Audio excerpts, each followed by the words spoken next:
believe it or not, we met when we were 5 years old. 30 years ago.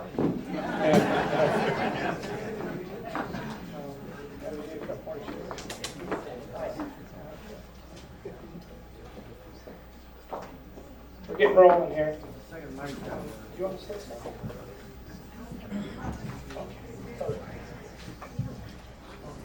So, I think I've been doing the Golden Ghost since 2019. This is kind of our 5-year anniversary, and we ended up doing a film this time, which is pretty cool. Something I always wanted to do, I just never knew how to do it because when we started, we didn't have any evidence, we didn't have any photos, we had some census records and things like that. Some of the actors have left, but I see Celeste right there. Let's get a round of applause for Celeste.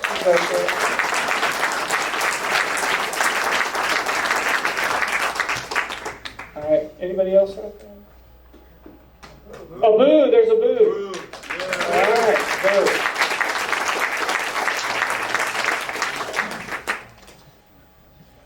I think what I want to do with this movie is just show these parts of our history that just don't get reported much. So you can ask me about any scene and I'll give you a historical reference to each scene. So, but we're just going to open it up right now to you all. If you have any questions or you want to compliment. Okay, we got two right here. So first one, where was that? The great slope at the beginning, scene, you guys pan back and forth. Where was that at? When the woman's walking across the... Yes. That's out by McLeod, Mud Creek. The other question I just was wondering, you're talking about history, has there been a push to get this more into the curriculum in schools in California? Any teachers out there? Could you repeat that Any question? teachers? Oh, he was asking, has there been a push by the educators to get this information more present in the curriculum? I'll say no, but anybody want to say yes? Well, you have that DVD of Lincoln Heights, which is a really powerful, it's not, I don't know, it's an hour long maybe? Hour and a half. Hour and a half, it's a great, oh my God. You're scaring me. I forgot how you turn it on. Okay, I've already wasted my time. Used up my time. Sorry. So, yeah, it's a terrific DVD and very concise and very direct stories about, I don't mean to stink of mine, but yeah, it's very distinct and intimate story. It's Lincoln Heights. from the quarters to Lincoln Heights. We got some out there. It was from 2010. That's the history of Weed and McLeod and some of the black lumber towns in the North State. Really great stories, and Lincoln Heights doesn't exist really anymore. So that history is like preserved on this DVD. Great for high schools for sure. But the Gold Rush stuff is pretty sanitized, I think, the way it's presented. But you got a question there? Yeah, the Indian camp, is that authentic or is that a makeshift kind of thing in the movie? It's not a real Native American encampment. No, it's part of a outdoor school outside of Weed, California. Mark, sorry, over here. We have Anthony over here doing some video. If you could raise your hands for questions, that way he can capture it, because otherwise he won't be able to. We want to make sure people are able to see this afterwards for Mark and everyone involved. So if anyone has questions, I will walk around and pass the mic. If you don't ask any questions, you got to go home. Go. I think she's going to get your steps. Thank you, everybody. Thank you, Mark, for this film. I just really want to extend my appreciation to all of the folks who took part in this. And I just would like to ask, how it seems in a way that you covered all sorts of different points of California history that's left out. Even here as we're on California Street, that we had Chinatown here on California Street that was chased out and burned down, right? Native history, Black history, and I'd love to hear from the folks participating as actors and as participants in this, like, what did it mean to you to be able to tell parts of these stories that we don't often get to hear? Great question. Thank you, that's a great question. So, when I was getting ready for this panel, and after being in the part about that California was part of Mexico for a long time, and that Spanish was spoken way before English, there was a meme that came up, and I thought, oh my God, this is perfect for the panel. And the meme said, speak English, you're in San Diego. And the person said, how do you say San Diego in English? And one of the things that I found out that was really interesting to me, so during the Mexican-American War, when the U.S. ended up with California, Mexico lost 55% of its territory. That's a huge chunk. And I also found out that the Mexican-American War was directly responsible in some ways to the Civil War, because it brought up the question of slavery all over again. It had kind of been settled down a little bit with the Missouri Compromise, but when the U.S. got all this new territory, they didn't know whether they would come in as free states or slave-owning states. And California came in as a free state, even though the Mason-Dixon line would have cut across half of California. So I thought that was really interesting. And someone said the price that we paid for the Mexican-American War was the Civil War, or something along those lines. So it was fascinating to me. Yeah, I first became acquainted with the idea of the Golden Ghost through Fred McGee. Actually, a few years ago, we did a thing called Faces of Shasta County, and Fred did his beautiful, beautiful story about Alvin Coffey, and I was P.B. Redding at the time. Anyway, that sparked my interest. I'm not raised out here in California. I only came in 2012. But when I saw that Mark, years ago, what did we say, 5 years ago now? 19, was looking for people to be involved in a project telling the story of the Golden Ghosts, I said, yeah, let's give that a shot. I wasn't able to stay with the project at that time. I had another commitment. But I was so happy that he called and said, hey, we got the movie going, you want to play? I said, sure, maybe, be a good guy, huh? Oops. But, Ethan and I had to play those kind of characters because they existed. I'm sorry. It was the brutal truth of the matter that they did as slavers, as bigoted miners. Had to be told. And that helps illustrate the story of these guys. Sorry about that. You're sorry, I shot.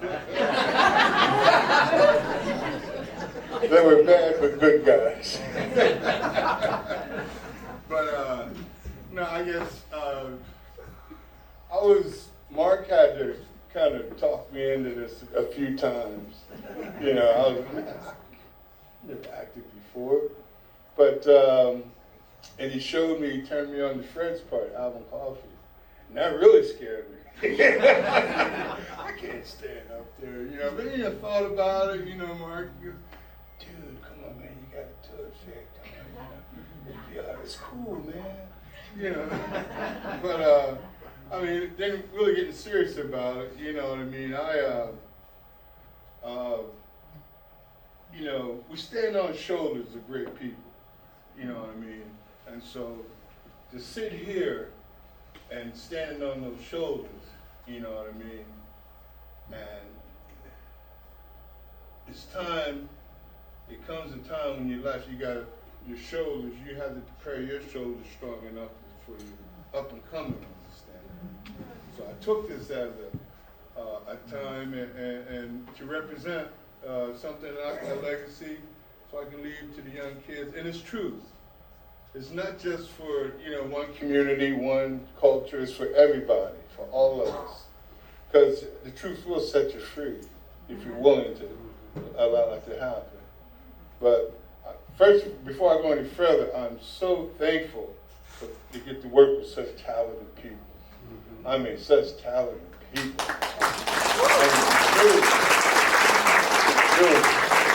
Really talented person. And Fred and I, we've come so close. I don't want to call him Fred anymore. He's Money. A lady asked, so who's the guy's real name in the part? I went,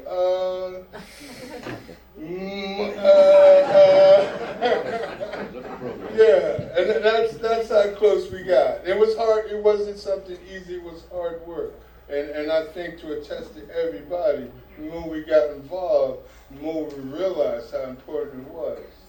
You know, because Fred and I, we played in a lot of different scenes. At each scene come on, there was different characters. And each character came on, and each one was so powerful. I mean, Carlo and Ruben. I mean, each one for us, I was like, man. Yeah, you know, I mean, it made me want to go, I gotta know some more history. You know, but I guess, what was the question? No, but there's so many ways you can go with it, you know what I mean? I don't want to take a whole lot of time, but just the fact is, you know, for me, you know, it's just that it was a time in life. Because I grew up as a musician, jazz musician. You know what I mean? I grew up with a lot of jazz guys. I didn't go to a lot of formal school, but one thing we were taught is that, you know, there will come a time for you to give something back, no matter what it is. And jazz, believe it or not, if you study jazz correlates with American history. You know, time changes, jazz shifted, and all those things. And jazz not only taught about music, it taught you about life and respect for everyone. Everyone. So this project here was just, I was just, I guess, lucky in the right place in the right time to be a part of this great thing, this great, and I thank everybody, Mark, the cast, everybody. Man, Bobby back there and everybody. I can go on and on because there's just so much. There's just so much to tell. But I turn it over to Money. Thank you. What was the question again? I think, you know, primarily what you all are sharing, like what did it mean to be able to be part of this movie, to tell these stories that we often don't get to hear? Okay, all right, thank you. My name is Fred. To some, I'm Alvin Coffey. The day of Money. I got into this kind of in an accident way about 10 years ago, maybe. My wife came home one day and she says, you know, the park wants to do something for Black History Week, and they need a black person to do this character named Alvin Coffey. Now, if you don't do it, I got to do it. Well, my wife is white.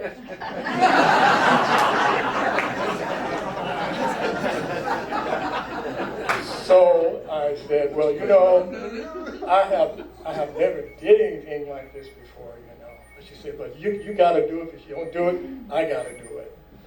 And so that's when I started portraying Alvin Coffey, his time out here in California in the gold field, his journey from Missouri across the plains and across the desert, and the hardship that he had in coming out to California, and the things that he had to do to survive out here, you know. And I became so fascinated by his life and how hard he worked and how much of a family man he was. You know, I was just blown away by the fact that he had to buy his freedom, you know. He had to work in the gold field to buy his freedom. Then once he bought his freedom, he had to go back and buy his family's freedom. He cared enough for his family to go back and to pay what he had to pay to bring his family to California. I thought that was a great commitment, and it just touched me, you know, to study this guy's life. So that's what got me into it. Now, when Mark came across to do this here, I had told him I retired. But I had never done anything like a live performance or a film like this. I thought it was a great opportunity to give it a shot. I just thoroughly enjoyed it, and I hope you guys all got something out of it too, because that went out of your head.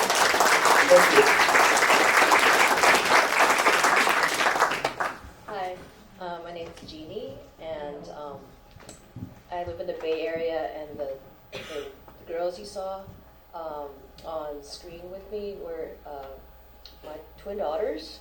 They're seniors at Berkeley High, and their friend, who's also a senior at Berkeley High.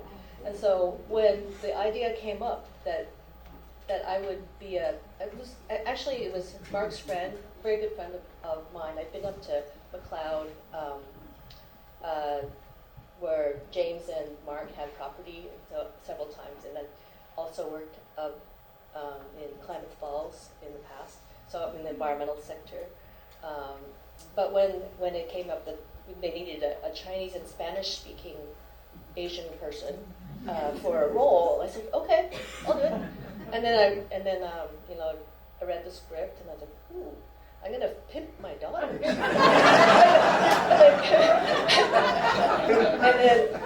then I did a lecture, the minors on water, which really means a lot to me because I'm a water resource, engineer and a conservationist. So, and the Chinese medicine part kind of fell into, and I'm actually from Utah. It's another very not diverse place. But I was during the time I went back as an adult. I was involved with this organization called Utah Organization of Chinese Americans, and every year we had their reenactment of the driving of the Golden Spike, because in the main picture where the western and the eastern lines to meet in just like north of the Great Salt Lake, and the picture has all the Irish people, right? But it doesn't have any of the Chinese people, and there are a lot of Chinese people on the railroad. I had to learn about this. I didn't even know there were Chinese people in I didn't know anything about California. I went to Berkeley because I saw somebody who was wearing a sweatshirt that said Berkeley. I said, hey, okay, good place to go, right? So that's how I came to Berkeley in the first place. But I didn't know there are other Asian people. They don't teach us anything like that in the schools in Utah. I don't know about California. I think they teach a little bit, right? There's a lot of presence of Chinese people in the railroad, in the gold rush, in the service sector, and then there's the Japanese. Like everyone thinks we're all the same, so it doesn't matter. Camps. So actually with this project, I said, wow, there's all this stuff there's a history here too that I haven't really delved into. I haven't ever acted in a movie. It was fun. It was I had to drag the seniors, the teenagers along, because when they agreed to do it, but then they didn't want to make the drive from the Bay Area, and they're not here today either, right? But in the end, I'm just really happy that I got the chance to work with everybody and to meet them, because I didn't meet anybody except Victor, who was in scene 13 with me. This is the first day I've met any of the other actors, right?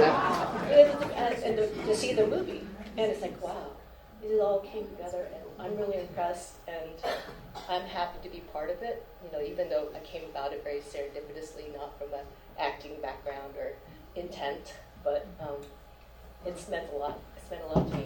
Thank you, Mark.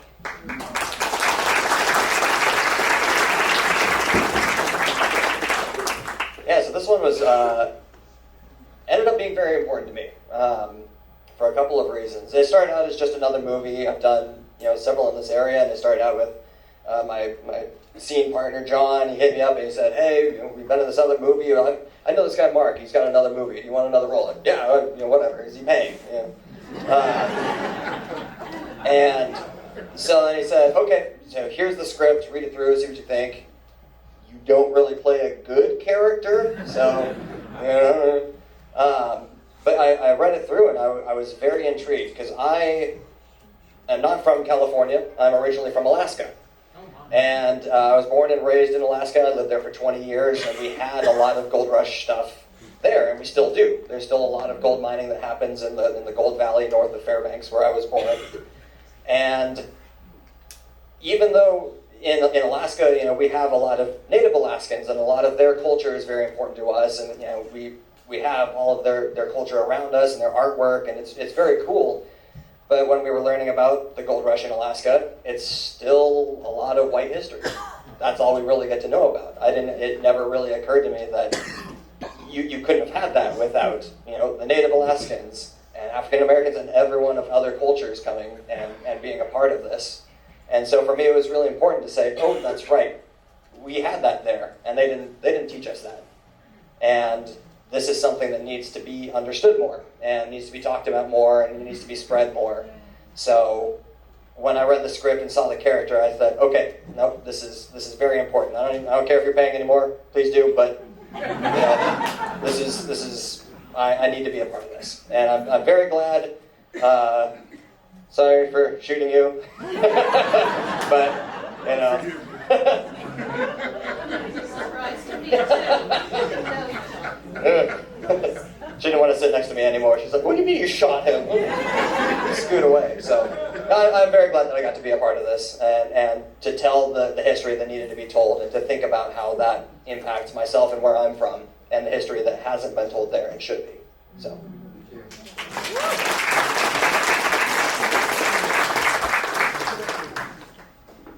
So when I started off with this whole project, I was coming along with Victor, and he was in this project. And because I was coming along, I got invited to be acting in the series of plays. And I played the wife of abolitionist John Brown, Mary Brown. And so when this particular role came up, I was wanting to do it, and then I read the script, and then I realized I was on the other side. I was the teacher that suppressed information. And I was like, oh. But Mark said, remember, this is acting, right? This isn't you. And you're part of people, you're part of educating, people about the history or the lack of history that's been pushing for. So this has been a pretty fun project, and it's just nice to, everybody's artistic in their own way, so it's been a great venture and to make friends, and I'd like to be part of something that's uncovering truths that have been lost, and so I feel proud of that.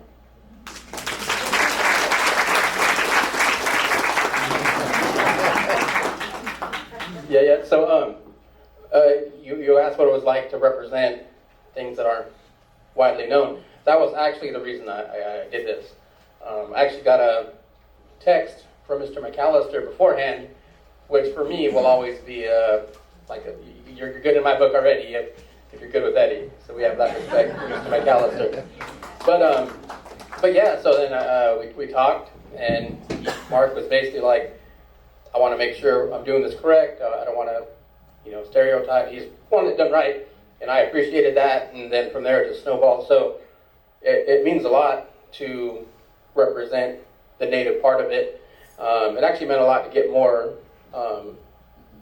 responsibility roles, whatever, because it seemed like it expanded the more that we were part of it. He doesn't want to talk, but he's very, very, what's that called? Good on the screen. so that was cool too. But so it was a lot, because a lot of that, it really kind of wasn't almost acting in a lot of ways. It was really just kind of, I really wasn't acting all that much. And so it meant a lot. And just real quick, because on Pit River, Hop-Each is Pit River and Wintun, and this is Wintun country. Where this is kind of set, it doesn't really specifically say, but it's still Wintun country. Where we filmed is on the Pit River side of Mount Shasta, but on my dad's side, I'm also Miwok from Placerville and Coloma, which is exactly where gold was discovered here and started the gold rush. So even talking to that side of my family meant a lot to them, to be like, oh wow, you're representing, and I got her because I'm always Pit River, like, oh yeah, Miwok too.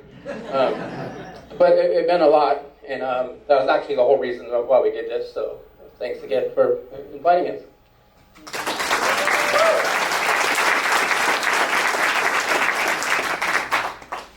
Hello everyone. God. Let me just talk to you for a minute here. What's more beautiful than gold?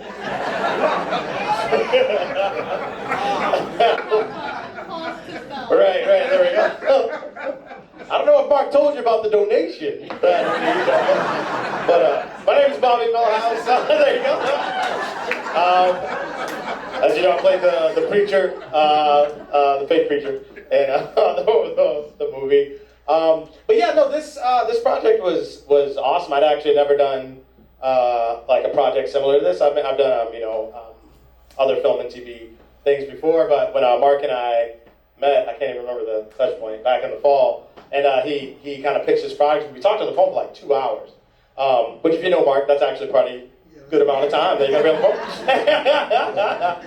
But no, but I loved the idea. I loved, and I'm a history buff myself, and so especially when I find history that's like obscure or like something that like we didn't get, you know, I was just super interested. And then, and the level of research that went into it, and only the few, like very few resources, you know, about this history. And so for me, it really like, I just was like, oh my God, like what, we gotta tell this story. Like I was telling Mark, I was like, we gotta figure it out. I don't know, we gotta write people in, whatever we gotta do, like this has to go, you know. And but I loved learning about it. And again, me myself, even as a, you know, a black man, African American, I didn't know. Like you know, and I'm originally from Florida, and but I didn't hear anything about this, you know.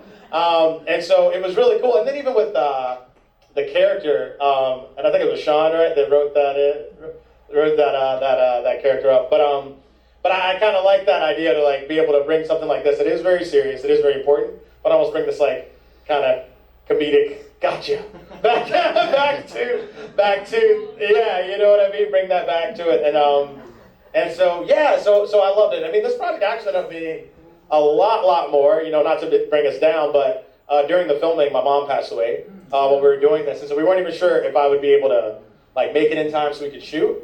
And so it took on like this whole new meaning of like, no, dude, like I gotta do this, not only for this cast and crew, but like my mom will be super proud of the work we did as well. And so yeah, so thank you guys. It was fun meeting everyone. Mark's phenomenal. Thanks, Mom. Yeah.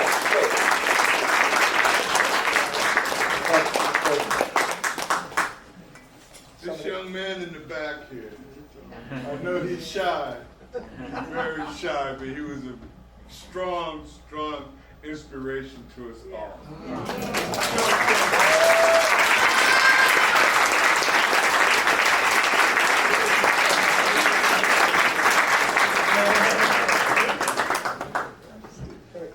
Mark, do you want to talk about, since he just mentioned the research, do you want to talk about, I know we had some people from Shasta Historical Society that helped you, and there was some earlier. Do you want to talk a little bit how that helped your efforts in the script? Let's see. Well, because I know there's some other questions out here. The quick story is I found some census records from the 1850s from Siskiyou County.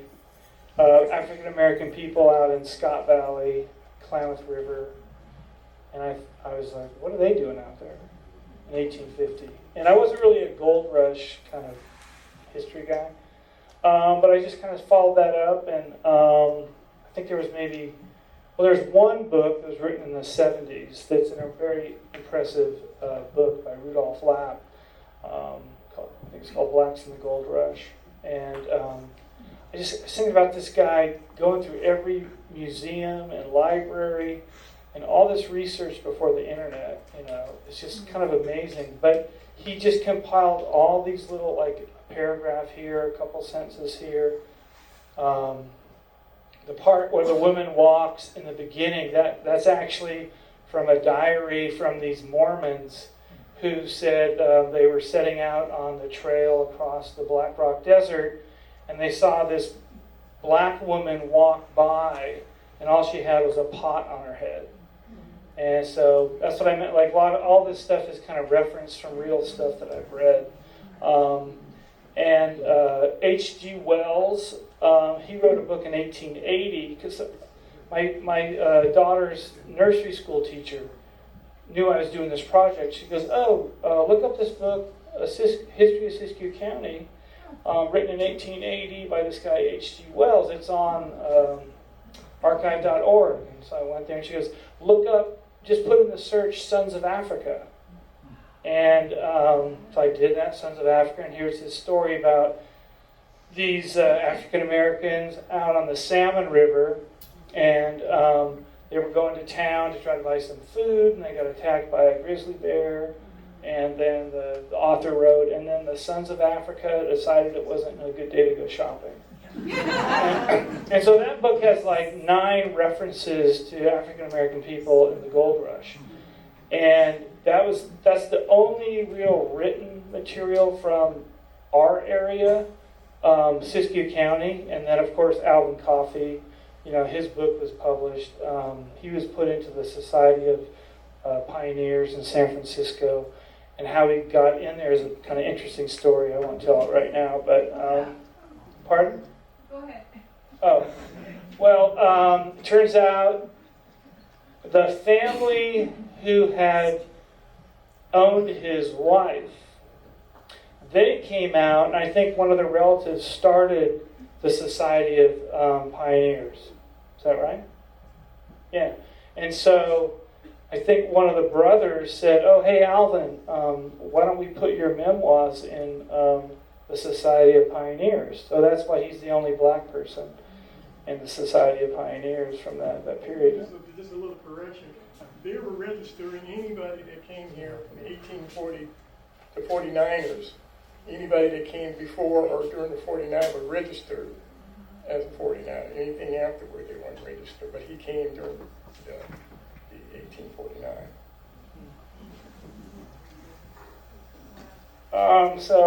Those were some sources. And Sylvia, she was here earlier. She has a book, and there's a couple books. There's not many, and that's kind of why when COVID started, we did our book. I contacted about 15, 16 authors, and they all did essays, and they're pretty amazing things.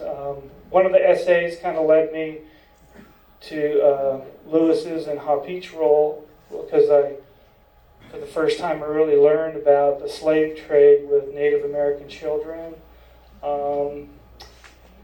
And for all the Shasta County history buffs, this was the worst place in all of California for that type of stuff. I hate to say it. But it was really rampant, and there was a couple of guys, I forget their name, but they were kind of famous for raiding villages up, above Weaverville and up that area, and, taking women and children for sale through what's the name of the act? The child. There's a name. They created an act where if you found a child who was abandoned or didn't have parents, you could kind of take him in and supposedly turn him into a white person and actually get a free house servant. But the way the child became abandoned is, use your imagination.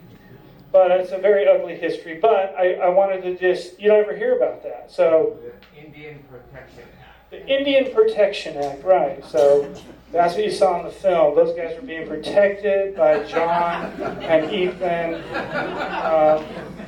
Trust us. And, so,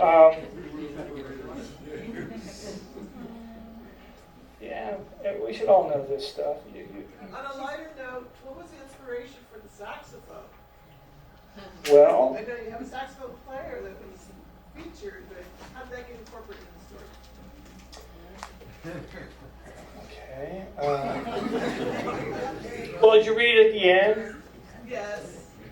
So which one was true?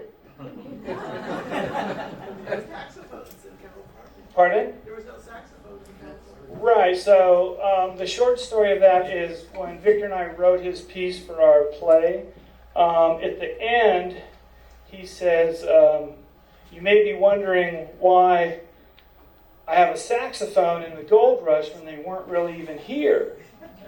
And he says, well, according to history, I wasn't here either.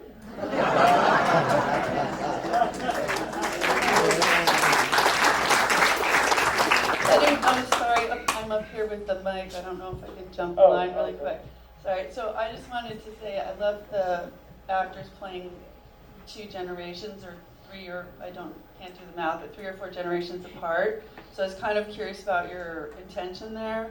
But also, Tal, what you said about standing on each other's shoulders, I feel like that was kind of connected too. But I was just curious as a creative decision. It just seemed really powerful to me. It wasn't like, oh, we need, you don't have other actors for this generation. Like, I mean, why the kids were in it? No, why did they show the modern age? Modern. Yeah. Oh. Yeah. Give the mic to the blonde-headed dude. I have no idea. It was really sad to kill Tall. And that was part of it. We needed to bring him back to life. That was part of it. And we needed to feel the present day. And when I saw the rough cuts of all the actors in the present day, I started crying, man. I couldn't believe it. So I think the idea was that and Mark had a really good editor, and he was not down with the idea of showing the modern stuff. He thought this movie's super powerful. Let's just leave it in 1850. And so it was a really strong artistic move on Mark's part to bring it into the modern day. Yeah. A lot of movies do that, and I think this one kind of earned the right to do that. And it was lovely to see all these folks in the modern era. Two things. One, speaking about bringing it to the modern age. Yeah, hold it. Speaking about bringing it to the modern age, the woman who is sitting right over there, yes, you, telling your granddaughter to believe her truth. Very, very powerful, bringing it to the modern time. And then going back to the ghost, where's that actress? Where is she's out. Go get her. Let's bring her out. Go get her. Go get her. Yeah. We'll go get her. Meanwhile, what's your question? Thank you for that story. I also wanted to ask two questions. One is, how long did it take you to put it together from start to finish? And then the second question is, has there been any discussion about showing this movie in the schools?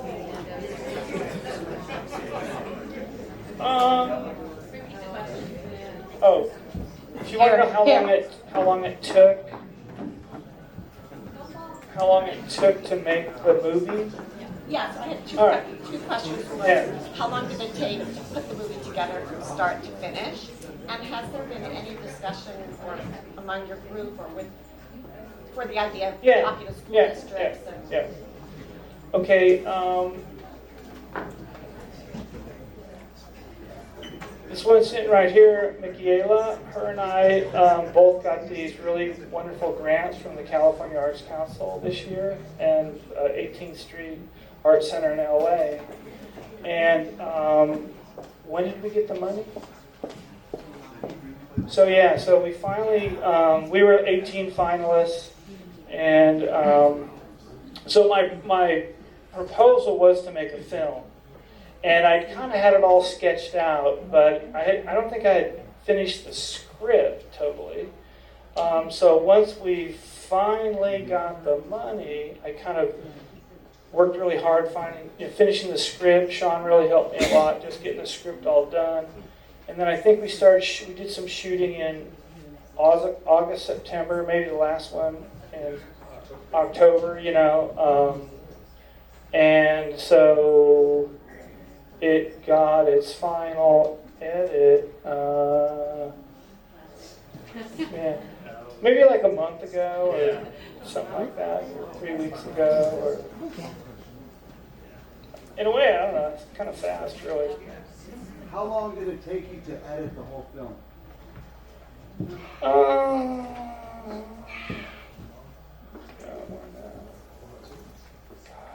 Took some time. I hate those kind of questions. Yeah. Then I have to really.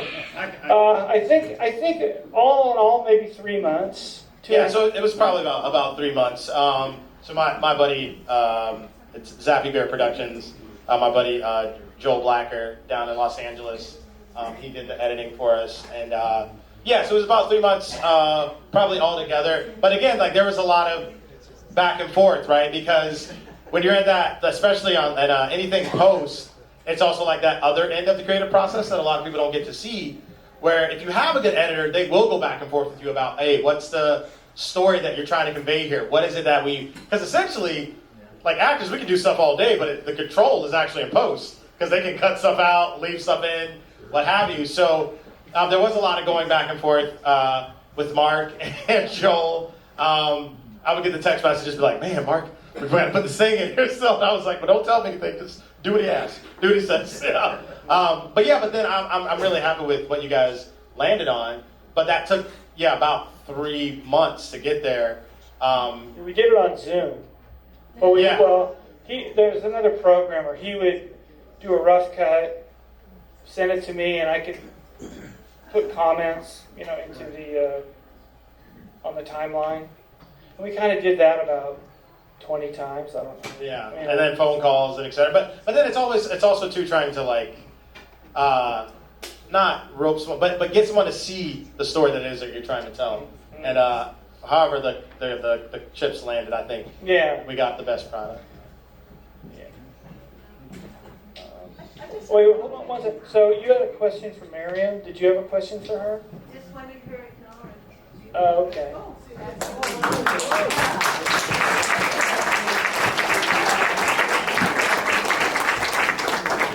And maybe she has something to say, answering his question about what did it mean for her in the film. You're on stage. Come on up here. Come on up here with us. The original Golden Ghost.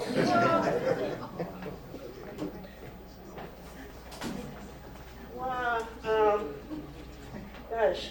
I guess I worked on the play with Mark, and that was really hard because I'm from Burkina Faso.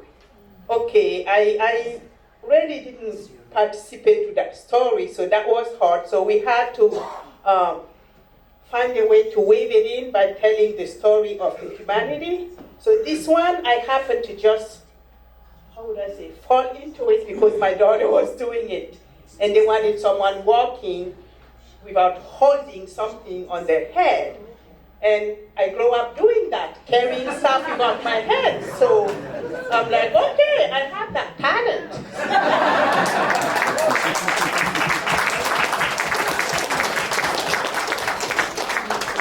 So that's how I happen to be there. So it's really nice for me being from Burkina Faso, coming here and having something to give, to be part of a movie like this, talking about what are we talking about?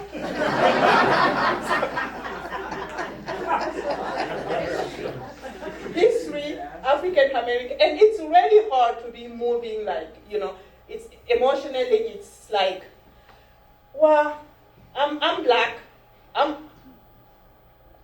American, naturalized, but I didn't live that history. I didn't go through all the pain that they've been through. And yet, in contemporary time, I do feel it because I do experience some of it. So, Mark giving me that space to be part of it in a meaningful way as, yes, the Golden Ghost. Of course, there are so many different ways you can see it. As someone from Africa, the ghost that people are still carrying, the ancestors that people, the African American here are still connected with, that they might not see, but it's still there.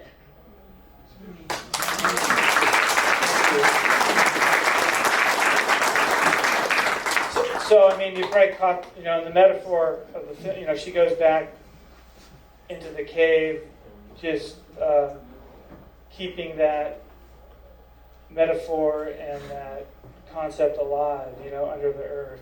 She's there as part of nature, her spirit, and that was beautiful.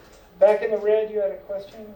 Yeah, I was just wondering how, or if you guys are going to distribute this at some point, either making DVDs or putting it out to PBS, or any way to get this film out to even, I know the schools were brought up earlier. I believe that this would be a great teaching tool for teachers to use this and then start a discussion with the kids. But also having it out on DVD, that could go out to historical societies and stuff like that. It was an absolute amazing film. Thank you.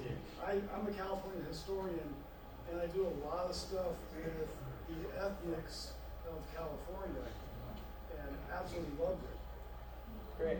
Well, to answer your question, kind of all of the above, and that's really why it's so important to go to that QR code for the Kickstarter, because that's all going to cost money. That, our grants are done, so none of that stuff's free. We need to raise money. We need to raise money to get it in the movie theaters. We need to raise money to get it into film festivals. We need money to turn into a DVD to give to schools. So I think that's something that sometimes the public misses a little bit. It's just how expensive this stuff is to do it. And like Mickey Ayla and I, we were so lucky to get this really generous grant. But that grant's over in like a month. And the money's all spent. So we just have to fundraise now to make all those things happen. And one thing I would tell you is get on your school board's butts, because they aren't so open. They'll say, oh yeah, sure, that's a great program. Oh yeah, but then you never hear from them again. So our theater project, we've tried to get that into the Shasta Department of Education, and we kind of had a lead, and then we never heard from them again. And so, you kind of put it out there. I mean, they know about it. We put it out there, but and we had some funding. We were going to do some cost sharing, but then they kind of dropped the ball, and yeah. But yeah, I think we'd like to do everything eventually. Yeah, and we will, but we have to get the funding. Mark. Yeah. I'm Richard. I've lived in Reading a while, but Victor, we really miss you. From Reading, the Jazz Festival and music, soul.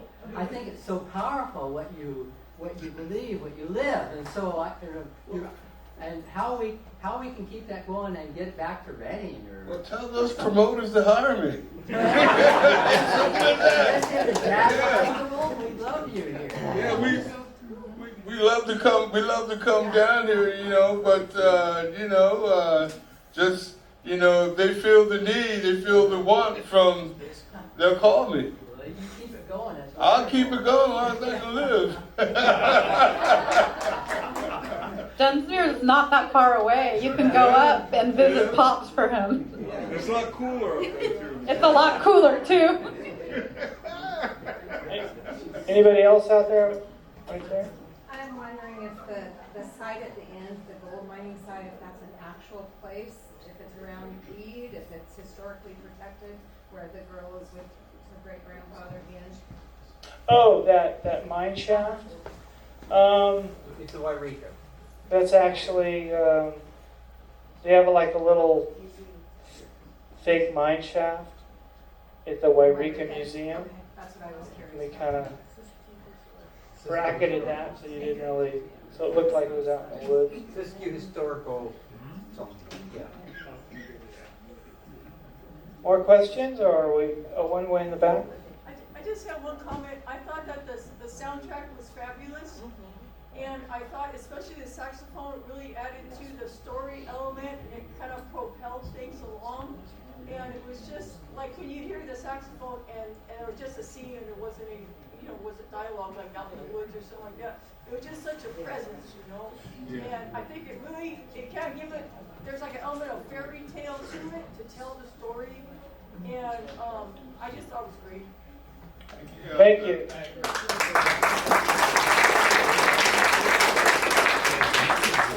I had a lot of help with that with Lewis. So, and I wanted the sound to, be somewhat native, and I would talk to Lewis at each scene where we were at. We would talk, and he would give me little stories of what happened there and what tribe was there. And so a lot of that, I give a lot of credit to Lewis.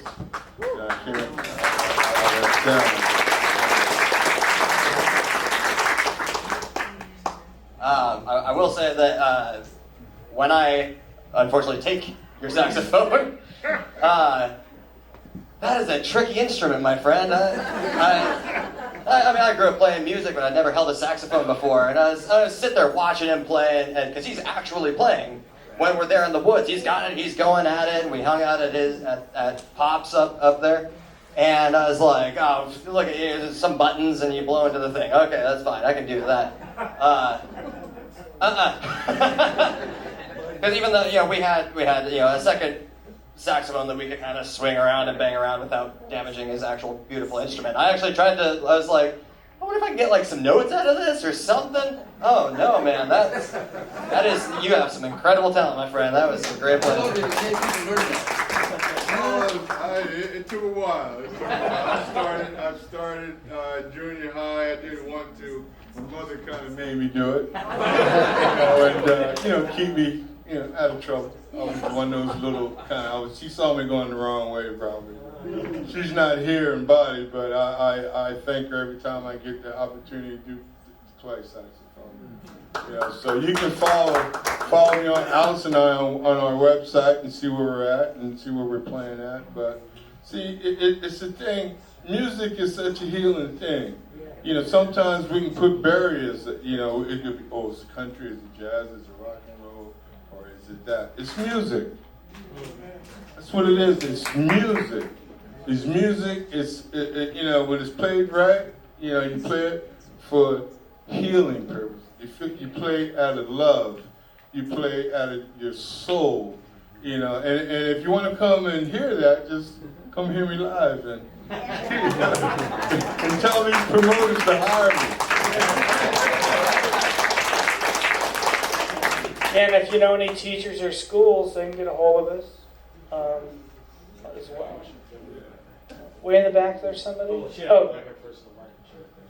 Okay. Go ahead. Oh. You the way? Well, you have an enthusiastic crowd here, right? Everybody enjoying it? Yeah. Seems like it. Well, it seems like you should show it at least one more time. Oh, like right now? All right, let's get it rolling. Get another date? Oh, you have another showing? Yeah. Yeah, we will. It's just, Because this crowd could then tell lots of people about it, because we're very... I'll be bugging them. I have everybody's email address. So, I'm going to show it up Mount Shasta eventually, and then try to hit some festivals, see what it does with the festivals. But, like I said, even to show it in a movie theater, it's like $600. So, I mean... Oh, yeah, way in the back? The floral shirt. Because Victor's character was so thoughtful and both of them were very spiritual, and I thought he was, just a clever character. I thought when he approached the two who had stolen his saxophone, I thought in order to show possession, I thought he would say, if you think it's yours, play it. I tried. That was actually unsuccessful. But he could grab it and play it and, demand his ownership. That's where I thought the story was going. But I was sorry to see the character go. Yeah, me too. But, take one for the team. Did he really go? Did he really go? Mark, I just want to compliment you because watching the film and watching the editing, and I'm going, Mark does all this? Mark did everything in this?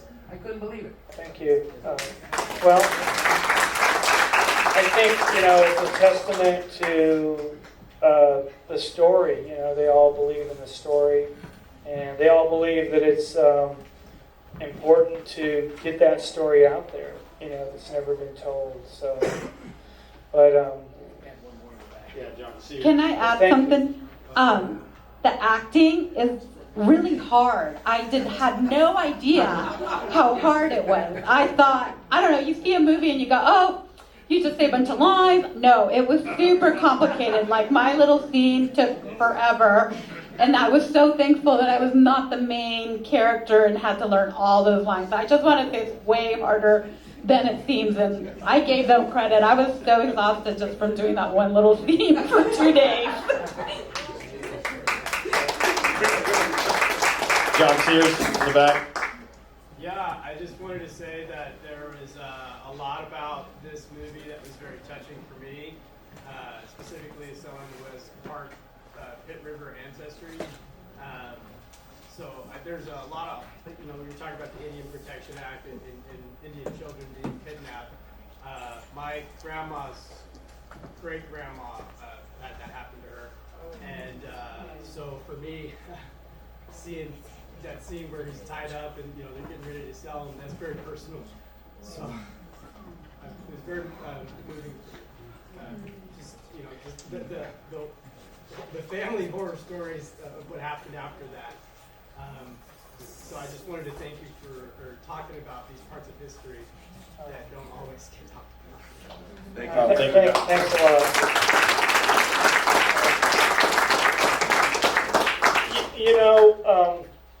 That's hard to do. It's really hard to do because, like for me, I have to consult people because I need to know what's okay. I need to know what, like with Lewis, like the end of the movie, I just told Lewis that I want you to do something at the very end of the movie to kind of wrap up the movie. And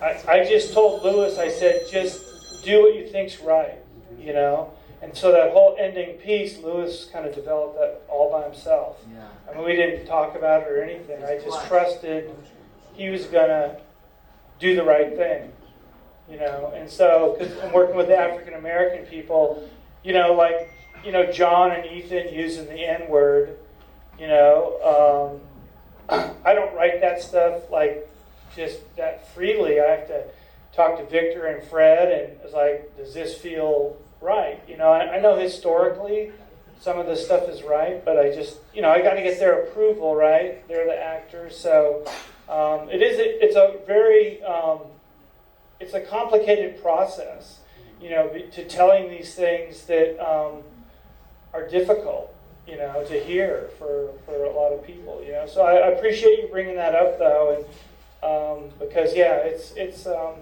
that's the hard part of a process, It really is, but yeah. Oh, yeah.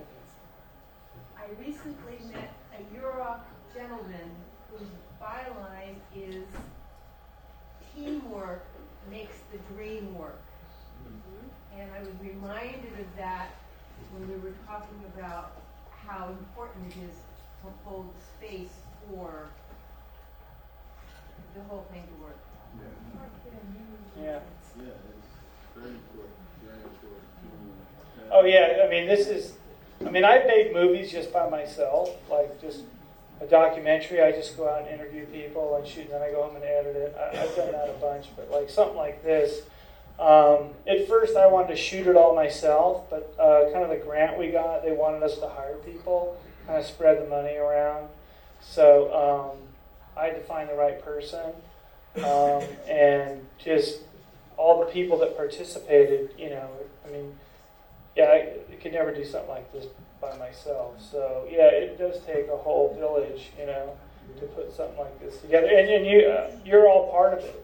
Because you all showed up today and you were interested. So, because if you didn't show up, well then, big deal. We made a movie, right? But you're part of the, whole process. So again, thanks for everybody for showing up. Got another question? Or? Yeah. Yeah. I appreciate working with you guys. Yeah. And I'm not an actor, but we run the horses, and we told you what we needed to do, and you told us what you needed to get, and it worked very well. Yeah, this is Tom Rickard. He was our wagon driver. Yeah. I didn't see you come in. Yeah. You're hiding back. I didn't see you come in. So. Yeah. That was fun. That was super fun. We went. I met him at Historic Days at the Fall River Museum, and I remembered him. And when I thought, okay, I want these guys showing up. I wanted to show some period stuff, and I found out there was another. Well, actually, I called him, and I had his card still after about 3 or 4 years. Hey, you still doing the wagons and stuff? He says, yeah. He goes, we're having another historic days. You got to come out there. So I went out there again, and then we talked about it. And he says, yeah, that sounds cool. And so we all drove out there and met him at his ranch and drove up on top of the hill and shot those scenes. And yeah, that was really fun. One thing that I wanted to touch on real quick, kind of concerning that and concerning the teamwork and us coming together. Myself and John, we've been on several films already in the past. We've been on other films together and other scenes together. But for a lot of the people in this film, it was their first. They had never acted before, and it was really incredible to me how fluid it was on set, how really easy it was for people that didn't have the prior experience. Yeah, you guys laugh, but man, that's... No, we're laughing because see, Mark is like a good coach. He knows how to put the pieces. So Mark goes, yeah, man, we got some actors, They're really actors. You tell me and Fred, right? So we had to step a game up. He didn't know Fred and I was calling each other, I don't know how many times practice. We wouldn't say anything, we try to be cool about it. Because we had these two guys coming in, these guys are good. I mean, they were so good. When you ever see One Flew Over the Cuckoo's Nest? Jack Nicholson was the crazy part, but he was so crazy, but these guys are so good at everything, man. But that's the one thing about, I love working with this guy, Mark. We've known each other for a long time. And he just, I didn't want to do my part. I was uncomfortable. I didn't think I could act like I was on the saxophone. But I said, I can't do it, Mark, I can't do it. And he showed me Fred's part, and I go, I can't do that. Look, he's standing there like, dude, look here, man. Look, it'd be cool, man. But he had that fluid in his voice, you know what I mean? So it's like, like a mom singing a lullaby to a baby,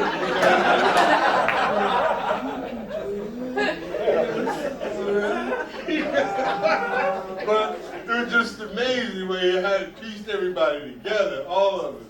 Because we all come from different, yeah, we rehearsed over the phone.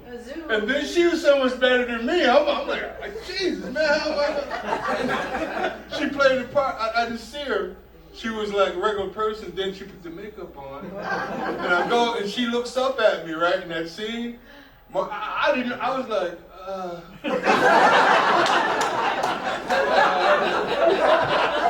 I knew in my mind I had to proceed with something. Mark just something more, man.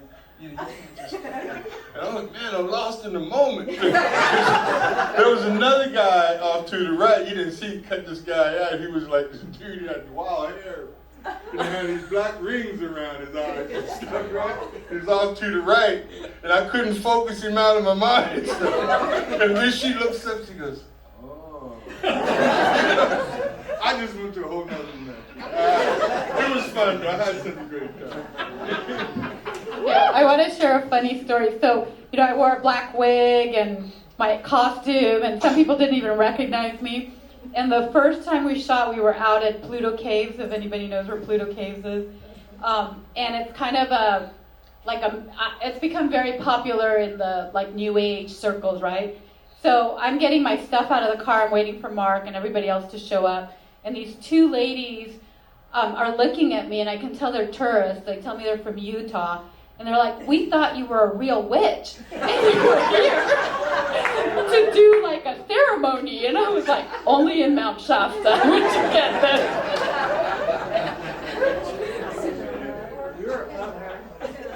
We were up way up by Mount Shasta, up past McLeod, and they're doing the scene where you're putting him put at the end of the movie. And we're laughing because we had a gun, and people drove by really slow. There's a fake grave, and some natives dressed down, and Mark, and some African Americans. They're probably like, "What the heck?" That was one of my fun days. Just way out in the middle of nowhere, just joking like, "What?"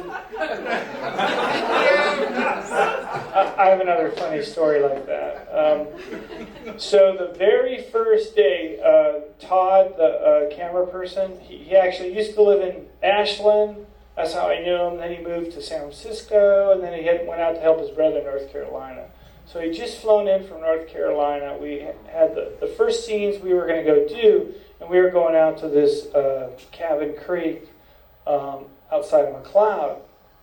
And I because when I thought about all the locations, I was thinking, okay, there won't be anybody here. It's not like, there might be a one or two fishermen, but, we'll be, there's a trail along the creek. So that should be a pretty easy place to shoot without a lot of problems. So we get there and, we're putting on a little makeup, making their beards, getting rid of a little gray out of their beards and just hanging out. And it was just these two guys, right? Just they're going to this is their seat, trucking along the river, making their way out, to the gold rush. So we get there, we get out of the car, we got the camera ready, and then down the road, a car comes. And I'm like, shit, here comes somebody, damn it. Car comes, and this woman pulls up, and then another car comes, and a woman pulls, these women get out of the car, and I'm like, all right, big deal. Two people, we can deal with it. Then all of a sudden, another car. There were 30 cars. Seriously, I'm not joking. And I'm like, oh my God, of all days, we're going to do this. So I go over and I said, oh, what's going on here? And they said, oh, we're on a spiritual quest. We're here to kind of pray to the river or something like that, but they were from all over, like New York and Washington. So I think it was somebody had organized some kind of, New Agey type kind of thing, and they came over from Eureka. And so I said, we're going to start filming this movie here, and I said, we're going to film this first part of the creek. Oh yeah, no problem. We're going to walk like a mile down there, so we won't be in your way at all. I said, okay, great, So we get the camera ready, we go out, and there's these people sitting all over the river right where we wanted to film. And I said, where's the leader? Where's this woman? And I said, hey, I thought you guys were going to go way down the river. And, some of these people heard me say that. They kind of look up, give me these looks like you own the river or something. And she said, oh, well, they didn't feel like walking down that far. So we managed to get some good shots out of that. But, I mean, that's just one of the difficult, that and airplanes, right? You always got to wait for the airplanes flying over. But yeah, you get ready to do a scene, all of a sudden, you gotta wait for it. But yeah, rain. Yeah, we had some rain issues. But yeah, but I guess everybody runs into that stuff. But, how are we doing? Any more questions? Any more important? Good. Thanks. Good.